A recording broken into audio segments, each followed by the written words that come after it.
नमस्कार। लगातार रोग दिन प्रतिदिन बढ़ते चले जा रहे हैं और कई प्रकार के रोग हैं, जैसे लिवर की समस्याएं, किडनी की समस्याएं, फेफड़ों से संबंधित कई प्रकार की समस्याएं हो रही हैं, त्वचा से संबंधित बहुत सारी समस्याएं आ रही हैं, जोड़ों में दर्द तो लगभग लगभग सबके बढ़ता चला जा रहा है, लिवर में फैट डिपॉजिट होना या फिर लिवर अपना साइज बढ़ा रहा है, मेल में प्रोस्टेट की प्रॉब्लम हो रही है, फीमेल में ओवरीज में सिस्ट आ रहे हैं, या फिर अगर महिला की उम्र 35 साल से ऊपर है तो यूट्रस में फाइब्रॉइड्स आ रहे हैं। ये सारी समस्याएं लगातार बढ़ती जा रही हैं। कारण है आज की जीवन शैली, और इस जीवन शैली में रोगों का बढ़ना अगर इसी तरीके से बना रहा तो निश्चित ही शरीर धीरे धीरे करके बहुत जल्दी, जो लाइफ स्पान है वो पहले कहते थे शतायु हो, 100 साल की उम्र हो, धीरे धीरे 80 साल की उम्र पे आ गए और अब कहा जा रहा है कि 60-65 साल अगर कोई जी लिया तो बहुत है। तो धीरे धीरे करके ये जो एज क्राइटेरिया कम करते चले जा रहे हैं, क्योंकि शरीर में रोग दुनिया भर के पनपते जा रहे हैं और रोगों की वजह से जो उम्र है वो धीरे धीरे करके कम होती चली जा रही है। तो आज हम बात करेंगे त्रिफला पाउडर के विषय में, जिसको कल युग में पृथ्वी पर अमृत का रूप माना जाता है। कल युग में अगर पृथ्वी पर कोई अमृत है तो वो त्रिफला के नाम से जाना जा सकता है। त्रिफला क्या है, कैसे बनाया जाता है, क्या इसके फायदे हैं और वो कैसे फायदा करता है, आज हम इस वीडियो में पूरी जानकारी हासिल करेंगे। इस वीडियो को अंत तक जरूर देखें ताकि हम त्रिफला के बारे में पूरी जानकारी अच्छे तरीके से समझ पाएं। और अगर आपने इस चैनल को अभी तक सब्सक्राइब नहीं किया है तो प्लीज इस चैनल को सब्सक्राइब जरूर कर लीजिए, ताकि जो स्वास्थ्य संबंधी समस्याएं हैं, सामान्यतः जो आज रोग बढ़ते चले जा रहे हैं, उन रोगों का मूल कारण क्या है, उस कारण को सामान्यतः नेचुरल तरीके से किस तरीके से पूरा हटा दिया जाए, रोग पूरे तरीके से शरीर में से कैसे निकाल दिया जाए, इसके लिए हम लगातार वीडियोस बनाते हैं। आप केवल प्राकृतिक तरीके से अपने किसी भी रोग को पूरे तरीके से दूर कर सकते हैं। तो प्लीज ये पूरा समझने के लिए इस वीडियो को इस चैनल को सब्सक्राइब कर जरूर रख लीजिए, ताकि नोटिफिकेशन आप तक पहुंचे। नोटिफिकेशन पहुंचेंगे तो वीडियोस आप देख सकते हैं। हम बात करेंगे पृथ्वी पर अमृत। पृथ्वी पर कल युग में जिसको अमृत कहा जाता है या कहा जा सकता है वो है त्रिफला। त्रिफला का मतलब होता है 3 फल। अब 3 फल कौन से हैं? 3 फल हैं हरण,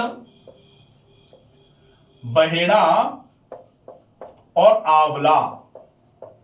इसको हरितकी, विभीतकी और आम्लकी के नाम से भी जाना जाता है। तो अब ये 3 जो फल हैं, हरण, बहेड़ा और आंवला, ये तीनों फल मिलकर के त्रिफला का पाउडर बनता है। इन तीनों फलों को मिलाया जाए और मिलाकर के जो पाउडर बनेगा उसको बोला जाता है त्रिफला पाउडर। और ये 3 फल जो हैं, ये विशेष 3 फल हैं।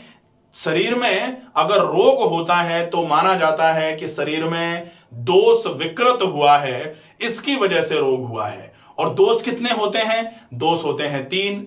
कौन से होते हैं? दोष होता है एक तो वात, दूसरा होता है कफ और तीसरा होता है पित्त। अब ये मैंने इस तरीके से लिखा, वात पित्त कफ भी लिखते हैं, लेकिन मैंने इसलिए लिखा कि हरण जो है वो वात को दूर करने का काम करती है, बहेड़ा जो है वो कफ को दूर करने का काम करता है, और आंवला जो है वो पित्त को दूर करने का काम करता है। तो अगर इस तरीके से देखें तो ये 3 चीजें तीनों दोषों को एक एक करके ठीक करने का काम करती हैं। लेकिन अगर हम इन तीनों को मिला दें, हरण, बहेड़ा, आंवला, तीनों को एक साथ मिलाकर के उपयोग में लेते हैं, तो इन तीनों दोषों को धीरे धीरे करके ये सम बनाने का काम करती हैं। तो दोष अगर सम होगा तो निश्चित ही रोग दूर हो जाएगा शरीर से। कहा जाता है रोग अगर सम है, दोष साम्य आरोग्यता, अगर दोषों को सम कर दिया तो शरीर आरोग्य हो जाएगा। और अगर दोष विषम हुए तो क्या होगा, रोगस्तु दोष वैषम्यम, रोग हो जाएगा अगर दोष विषम हो गए तो। अगर वात पित्त कफ विषम हो गए, विषम का मतलब है पित्त बढ़ गया बाकी सब ठीक है, तो पित्त बढ़ गया तो भी विषम हो गए तीनों। अगर मान लो पित्त ठीक है कफ ज्यादा हो गया तो भी गड़बड़ हो गया, अगर मान लो सब ठीक है कफ कम हो गया तो भी गड़बड़ हो गया। तो ना तो क्षीणता होनी चाहिए किसी दोष की, ना किसी दोष की वृद्धि होनी चाहिए। दोष होना आवश्यक है क्योंकि दोष शरीर का भाग है। कहा जाता है दोष धातु मल मूलम ही शरीरम, शरीर क्या है, दोष धातु और मल का मूल जो है वही तो शरीर है। तो दोष आवश्यक हैं, लेकिन दोषों में समता जरूरी है। अगर दोष सम नहीं है तो फिर वो वही विषम दोष जो हैं वो रोग का कारण बनेंगे। अब आपको ध्यान रखना है कि दोषों को सम कैसे किया जाए। तो दोषों को सम करने के लिए आपके ये तीन जो फल हैं, हरड़, बहेड़ा और आंवला, अब आप समझ सकते हैं। यहां बात थोड़ा सा दिमाग लगाने की है। अगर थोड़ा दिमाग लगा लिया तो ये त्रिफला पाउडर आप किस तरीके से बनाओ, क्या रोग है उसमें ये त्रिफला किस तरीके से बनेगा, कौन सा फल कितना मात्रा में डलेगा। वैसे तो बोला जाता है सामान्य तौर पर 1 2 4 कि 1 हरड़ 2 बहेड़ा 4 आंवला, इसको ग्राम्स में कर लो, 1 ग्राम हरड़ 2 ग्राम बहेड़ा 4 ग्राम आंवला, या फिर 100 ग्राम हरड़ 200 ग्राम बहेड़ा 400 ग्राम आंवला, टोटल मिला के पाउडर बना लो।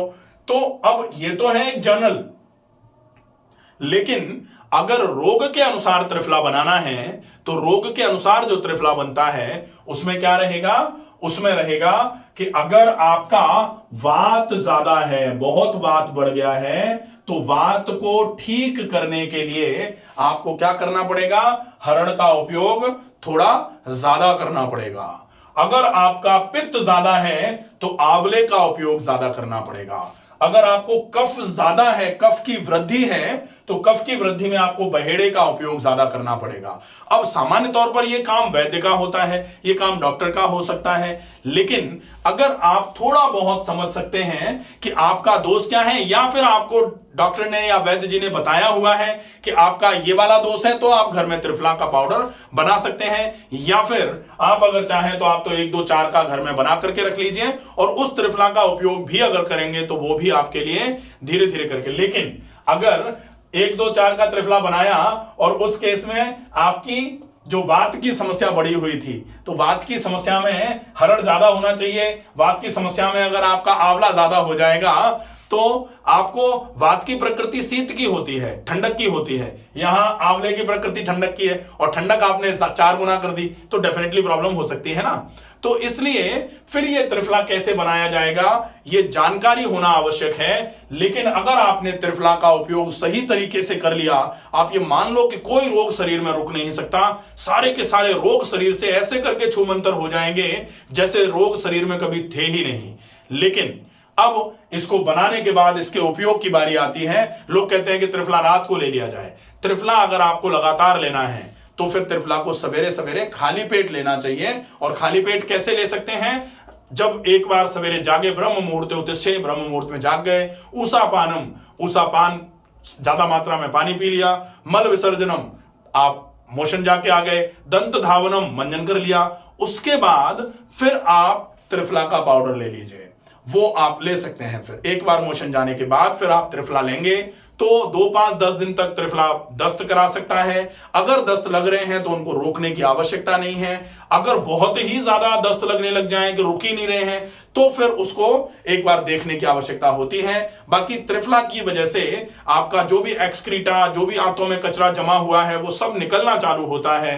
तो अगर दस्त लग रहे हैं, एक्सक्रीटा आ रहा है, आपको केवल पानी नहीं आ रहा है और पानी पानी निकलना चालू हुआ और खड़े होने में चक्कर आ रहे हैं, तो फिर आपको एक बार विजिट करने की जरूरत पड़ेगी, दिखाने की जरूरत पड़ेगी। अगर मल आ रहा है, सॉलिड स्टूल आ रहा है, या फिर गंदा पानी आ रहा है, पानी के साथ कचरा निकल के आ रहा है, तो फिर आपको रोकने की आवश्यकता नहीं है। फिर आप ज्यादा मात्रा में पानी पीजिए, शहद ले सकते हैं, गुड़ का पानी ले सकते हैं, गन्ने का जूस ले सकते हैं, अगर बहुत कमजोरी लगे ग्लूकोज ले सकते हैं। लेकिन आप प्रोसेस जो चल रहा है उसको चलने दिया जाए। 3 से 4 दिन के बाद कितना कचरा होगा, 5 दिन 6 दिन ज्यादा से ज्यादा पहले दिन 2-3-4 बार आएगा, दूसरे दिन 3 बार आएगा, तीसरे दिन 2 बार आएगा, ऐसे करके 4-5 दिन में पूरा का पूरा पेट बिल्कुल खाली हो जाएगा। उसके बाद आप दोबारा अगर नहीं भरेंगे तो त्रिफला आपको बार बार दस्त नहीं करवाएगा। लेकिन हो क्या रहा है कि त्रिफला ने दस्त कराए थे, 3-4 दिन दस्त लगे, उसके बाद पेट साफ भी हो गया, लेकिन अब हमने फिर से दुनिया भर का यहां तक भरना चालू कर दिया खाना, फिर सवेरे त्रिफला खाएंगे तो त्रिफला का काम तो निकालना ही है। तो वो नहीं चाहेगा कि जो आपने अभी भरा है उसमें से कुछ रुक जाए, तो वो निकालेगा। अब अपने को लगता है कि त्रिफला से तो दस्त ही लगते रहते हैं, त्रिफला से ज्यादा दस्त नहीं लगते। त्रिफला का काम है गंदगी को निकालना, तो वो निकालेगा।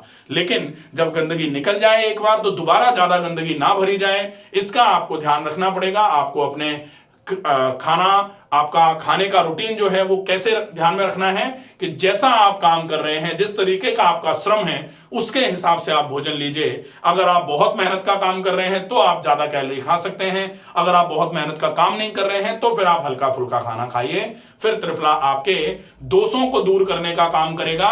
दोषों को दूर करके, दोषों की विषमता को दूर करके आपके शरीर में से रोग को दूर करने का काम करेगा। धीरे धीरे करके आप पाएंगे कि शरीर के सारे रोग स्वतः धीरे धीरे करके ऐसे ऐसे करके निकलना चालू हो गए। ये चुटकी तब बजाई जा सकती है जब मूल कारण को खत्म करने का विचार किया जा रहा हो। यहां त्रिफला मूल कारण को खत्म करने का काम करेगा। मूल कारण क्या होता है? मूल कारण है सर्वेषां रोगाणां निदानम कुपितः मलः। मल का कुपित होना शरीर में रोगों के होने का मूल कारण है। और अगर आप उस कुपित होते हुए मल को निकाल सकते हैं तो शरीर में से मूल कारण हटेगा। और रोग का कारण अगर हटा तो रोग का निवारण तो स्वतः ही हो जाएगा, आपको कुछ करने की आवश्यकता नहीं होगी। आशा है ये वीडियो आपको पसंद आएगा।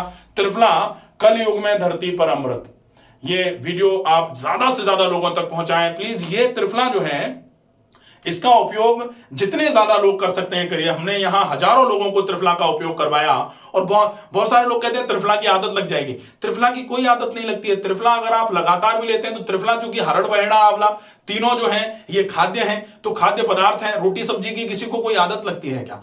तो अगर त्रिफला की ऐसी कोई आदत लगने की आशंका आपको लग रही है, आप सवेरे सवेरे त्रिफला का उपयोग करिए। और त्रिफला आप कोई 1 चम्मच 2 चम्मच 3 चम्मच नहीं ले रहे हो, आप पहले महीने भर तक के लिए 1 चम्मच ले लीजिए। उसके बाद फिर आपको आधा चम्मच लेने की आवश्यकता है। छोटे बच्चे हैं तो उनको पहले से ही आधा चम्मच देने की आवश्यकता है। बच्चा अगर 12 साल से छोटा है तो उसको 1/4 चम्मच ही त्रिफला दिया जाए। ये आप ध्यान रख सकते हैं। आशा है ये वीडियो आपको पसंद आएगा। ज्यादा से ज्यादा लोगों तक इस वीडियो को पहुंचाएं। स्वस्थ रहिए, सुरक्षित रहिए।